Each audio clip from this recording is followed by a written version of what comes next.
우리의 인생살이 하루하루가 전쟁과 같다라고 표현들 합니다. 인생길 이런저런 이유로 전쟁처럼 싸우곤 하지요.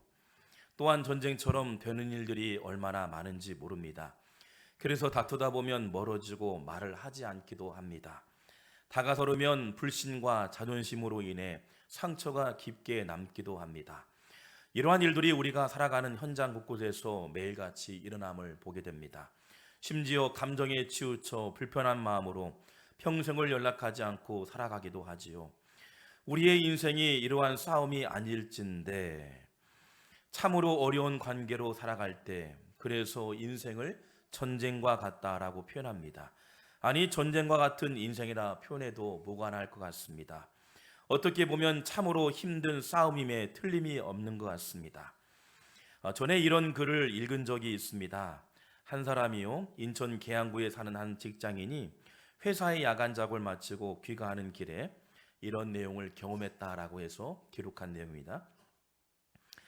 직업을 마치고 직장터를 마치고 귀가하는 길에 88번 버스에 타고 집으로 가는 길이었습니다. 그 뒤에는 81번 버스가 올라오는데 두 버스가 앞서가니 뒤서가니 한참 동안 앞지르기 경쟁을 하였습니다.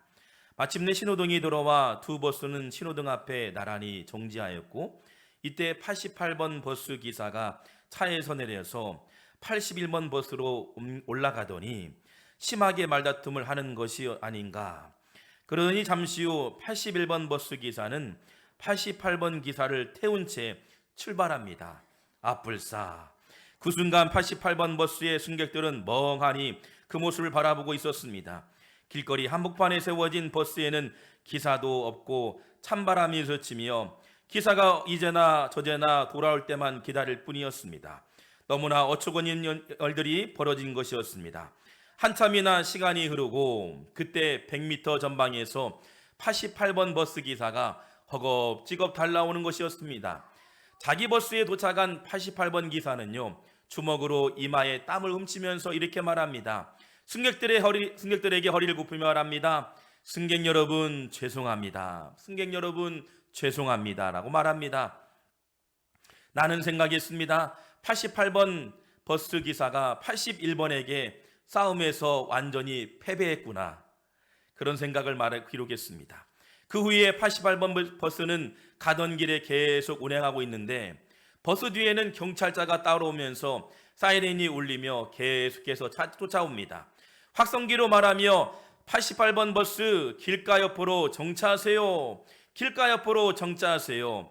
아까는 81번 버스 기사에게 깨지더니 이제는 경찰에게 또 깨지려는구나. 88번 버스는 길가에 정차하였고 이윽고 경찰관이 버스에 올라왔습니다. 경찰관이 기사에게 말합니다. 88번 아저씨, 81번 버스에 키를 주세요. 키를 주세요.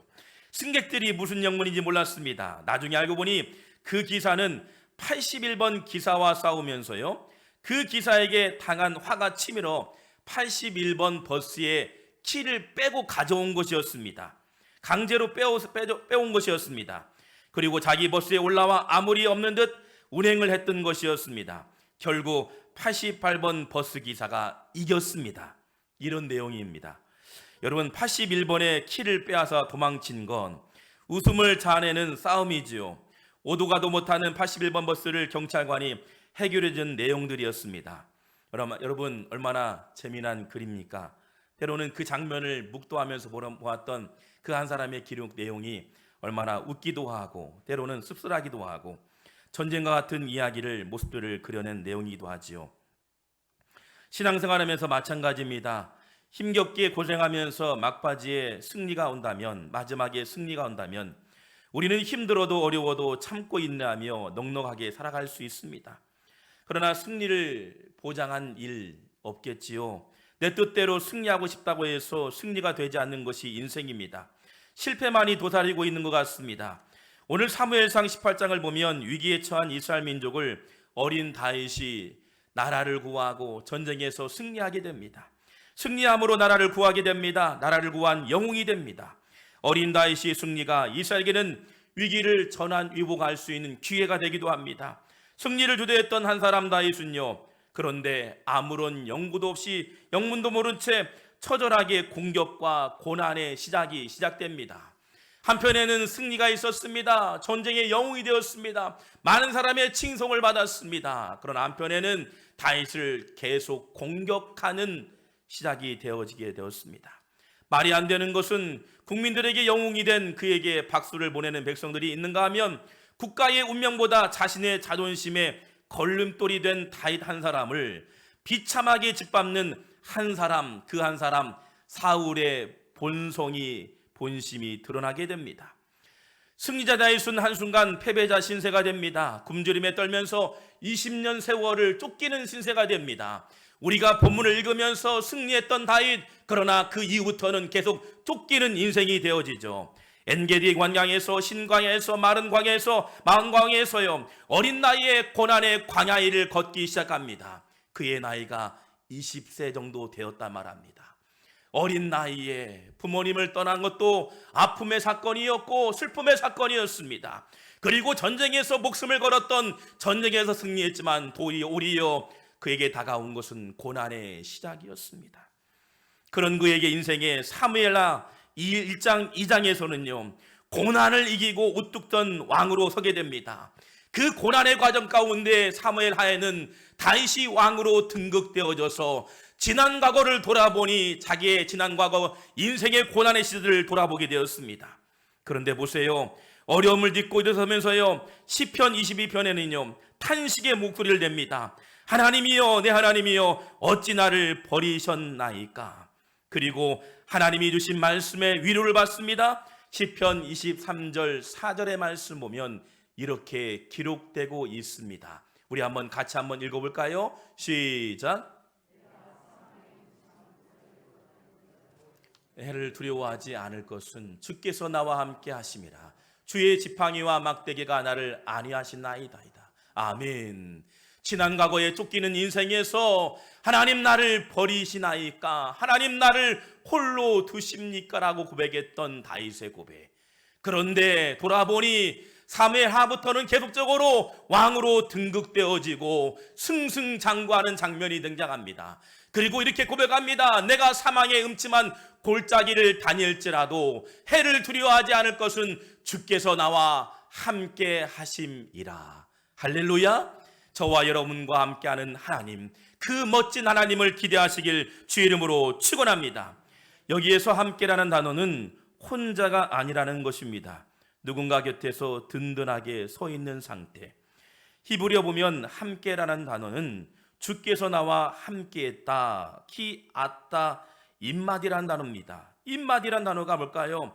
전치사형인데요, 과거 완료형입니다. 그러니 임마디는 함께라는 단어는 지난 과거에도 함께 하셨고 오늘도 나와 함께 하셨고 그리고 앞으로도 함께 하시는 하나님. 할렐루야. 지난 과거를 돌아보니 광야의 인생이었고 버림의 인생이었고 쫓김의 인생이었지만 하나님은 그를 내버려 두지 아니하고 묵묵히 지켜보셨던 함께 하신 하나님. 할렐루야. 우리의 삶을 돌아봅니다. 발자취를 돌아봅니다. 매 순간 고난이었습니다. 전쟁 같은 인생이었습니다. 그러나 돌아보니 하나님이 나와 함께하여 주신 줄 믿습니다. 나와 함께 하셨고 우리의 가정과 자녀와 함께 하셨고 앞으로도 나와 동행하여 주실 줄 믿습니다. 어릴 적 추운 겨울 강아지가요, 마루 밑에서 출산한 적을 몇 번 본 기억이 있습니다. 출산한 강아지는 무려 8마리에서 때론 10마리까지였습니다. 그런데 안타깝게도 꼭 아픈 강아지 한 마리가 딱 등장하기도 합니다. 아무런 문제없이 태어난 강아지에 비해 몸집도 작고 행동도 둔합니다. 늘 여전히 어머니의 모유를 먹지 못하고 도태되어 밀려났던 강아지 한 마리가 기억됩니다. 모유를 찾아 발버둥치며 형제들 사이에 빈틈을 노려보지만 희망이 보이지 않습니다. 그리고 끝내 시름시름 생명을 잃어가는 순간입니다. 그런데 죽어가는 어린 강아지를 어미가 그냥 버려지지 않습니다. 입으로 물어다가 강아지를 가장 따뜻한 곳으로 품더니 자신의 모유를 내어줍니다. 그리고 다 소진된 모유가 빨갛게 부어올라 피까지 나오기도 합니다. 어미는 참고 기다립니다. 빨갛게 부어오른 살갗에 차디찬 마루 밑에서 겨울밤을 지셉니다. 이유는 단 하나지요. 어린 생명 죽어가는 꼴 볼 수 없다 하여 차디찬 마루 밑에서요, 당신의 살갗이 온몸이 피투성이 되어더라도 죽어가는 한 어린 아이의 생명을 구하기 위해서, 죽어가는 그 한 어린 생명을 구하기 위해서 자신을 다 내어놓습니다. 자식이 살아난다면, 살릴 수만 있다면 바로 혼자가 아니었습니다. 밤새 어미가 어린 생명 곁에서 있었던 겁니다. 십자가의 물과 피를 쏟으신 예수님처럼 말입니다. 죽어가는 꼴 볼 수 없다 하여 당신의 몸을 드립니다. 십자가의 사랑, 바로 십자가의 사랑을 통해 우리가 새 생명을 얻게 된 줄 믿습니다.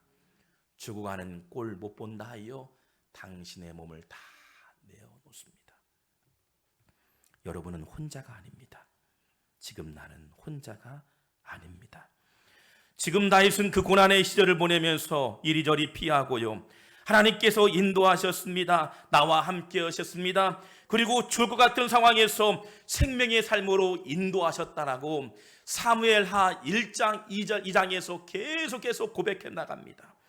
지금 왕위의 자리에 올라가서 제가 한 것이 아니었습니다. 하나님께서 하셨습니다. 하나님께서 인도하셨습니다. 이 자리의 주인공은 제가 아닙니다. 왕위에 오르게 하신 것도 하나님의 은혜였습니다라고 다윗은 고백합니다. 지난 과거를 돌아보니 쫓기는 신세였고 생명의 위협을 당하는 신세였지만, 돌아보니 나의 생명을 지켜주신 하나님의 동행하심, 하나님의 인도하심, 나는 혼자가 아니었습니다.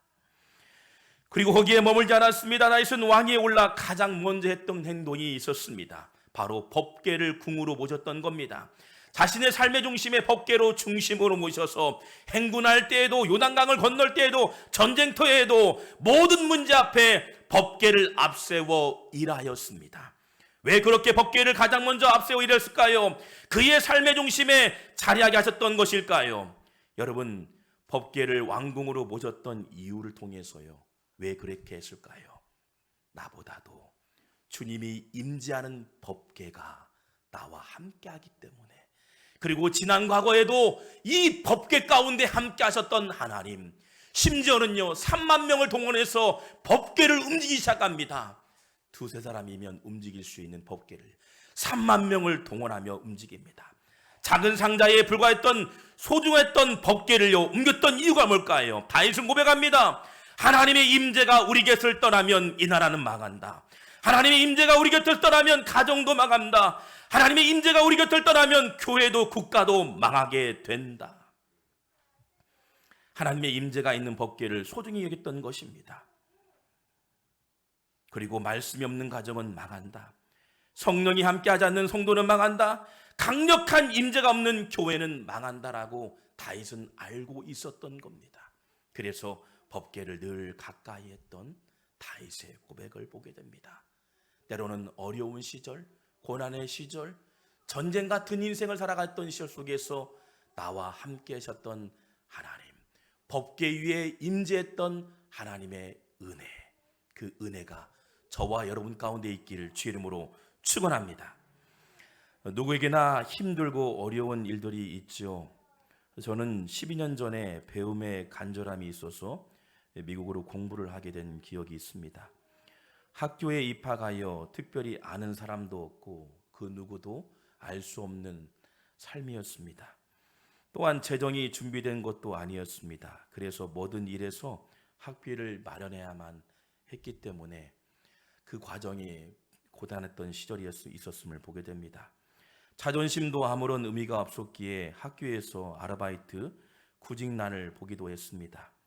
입학하거나 학교에서 파티를 하고 졸업식을 하게 되면 사진을 찍는 사람이 필요했는데 마침 그 기사를 읽은 적이 있었습니다. 그래서 한 목사님께서 저에게 다가와서 이 사진 찍는 일을 아르바이트 했으면 좋겠다고 권면을 했습니다. 제가 그 전부터 부탁했죠. 목사님, 제가 사진이라도 찍을 수 있도록 아르바이트를 할 수 있도록 도와주세요. 여러분, 그래서 한국에서 할부로 구입했던 소형 카메라, 지금도 오래되었지만 버릴 수 없습니다. 그 카메라 앞에 찍은 사진은 아직도 간직하면서 제가 어려울 때, 때로는 힘들 때, 때로는 고난이 왔을 때, 때로는 눈물이 날 때 가끔씩 이 사진들을 떠올려 바라보기도 합니다. 그 카메라에 담긴 사진들, 유학생활 첫 벌이였습니다. 지금도 잊지 못할 354불의 아르바이트 비용. 한번 넘겨볼까요? 네. 넘겨보겠습니다. 넘겨볼까요? 네. 지금도 제 컴퓨터 앞에는 354불, 플러신학교에서 첫 아르바이트에서 받았던 354불. 이 사진만 보면 가슴이 벅차기도 합니다. 그리고 지난 과거 어려웠던 일, 힘든 일, 또 오늘 살아가면서, 인생을 살아가면서 고난의 시절 속에서 때론 나에게 다가오는 어려웠던 상황들을 떠올리면서 지금까지 인도하신 하나님, 또 앞으로 인도하실 주님을 찬양합니다. 동분서주하면서 서터를 누렸던 순간들이 사진을 보면 떠오릅니다. 때로는 다음 학기를 위해서 한인타운에서 음식을 배달하기도 하고, 옷을 차 가운데 싣고 하루는 400km를 달리기도 했습니다. 밤새 헐리우드 거리에서, 다음 장면 볼까요? 산타모니카 해변에서 남들이 놀다 간 자리에서 청소를 해야 했습니다. 2010년도에 기록했던 내용입니다. 다들 자고 있는 시간에 날을 새며 청소를 시작합니다. 먹다 남은 쓰레기통에서 술에 취해 비틀거리는 테이블에서, 손님들이 배설한 오물 위에서 화장실에서 청소를 시작합니다. 그리고 밤새 날을 새면서 청소를 하고 돌아오지요. 이 페이퍼를 제출해야만이 제가 알바비를 벌게 되는 이 페이퍼, 종종 보게 됩니다. 때로는 어려울 때, 힘들 때 이 페이퍼를 보면서, 종이를 보면서 지금도 이겨낼 수 있다, 하나님이 나와 함께한다, 나와 함께 동행하신다 고백합니다. 때로는 흑인가에 있는 거리에서 대리 운전 택시를 운전합니다. 몇 시간이 걷고 뛰어야 살 수 있기에 죽을 힘을 다해 흑인 거리를 빠져오기도 했습니다. 그리고 유학을 마치고 한국 돌아와 가족들에게 물어보면서 위험의 순간이 있었습니다. 위기의 순간이 있었습니다. 누군가 엎드려 기도하고 있었던 사람이 있다고 저에게 말합니다. 누군가 널 위해 기도하고 있었던 분, 다름 아닌 어머니의 기도였습니다. 어머니의 기도. 힘들고 고난의 시절 속에서, 때로는 위험한 순간에도, 위기의 순간에도 누군가 나를 위해서 기도하고 있는 분, 바로 어머니의 기도가 있었습니다. 이런 우리 찬양의 고백이 있죠. 당신이 지쳐서 기도할 수 없고 눈물이 빗물처럼 흘러내릴 때 주님은 아시네 당신의 약함을 사랑으로 돌봐주시네. 누군가 널 위하여 누군가 기도하네. 내가 홀로 외로워서 마음이 무너질 때 누군가 널 위해 기도하네.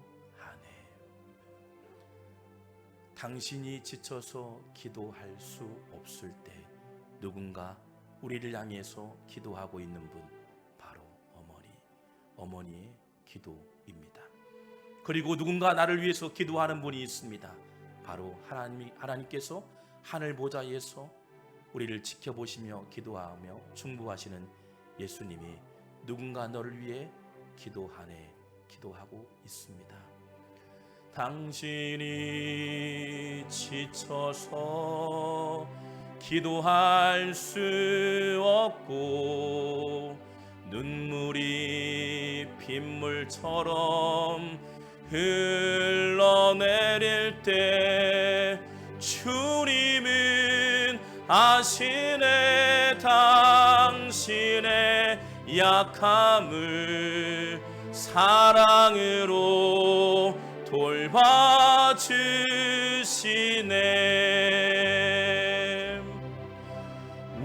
누군가 널 위하여 누군가 기도하네. 누군가 기도하네.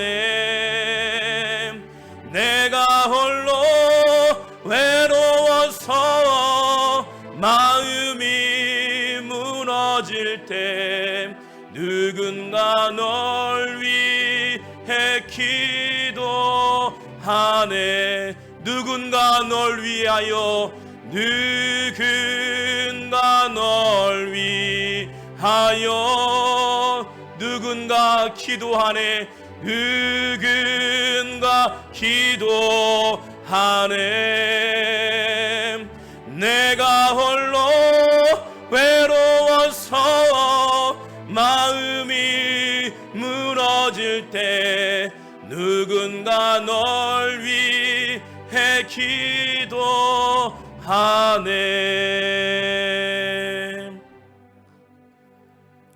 우리 인생을 살아온 길들을 돌아봅니다. 어려운 일 있었습니다. 우애받을 일도 있었습니다. 외로운 일도 있었습니다. 억울한 일도 있었습니다. 가슴이 답답하도록 고통스러운 일도 있었습니다. 밤을 지새워 눈물 흘리며 고난의 시절도 있었습니다. 누구에게 말 못한 사정의 생활도 있었습니다. 그런데 돌아보니 하나님께서 여기까지 인도하셨습니다. 누군가 나를 위해서 기도한 분이 있었습니다. 여기에 자리에 세워주셨습니다.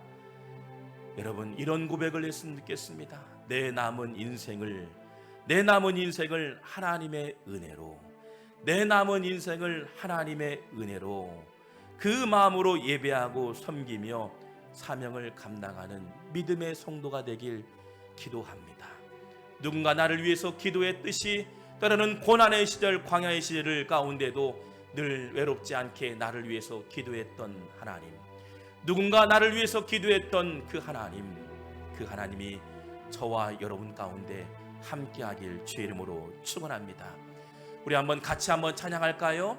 당신이 지쳐서 기도할 수 없고 눈물이 빗물처럼 흘러내릴 때 주님은 아시네. 당신의 약함을 사랑으로 돌봐주시네. 우리 한번 같이 찬양으로 하나님께 영광 올려드립니다.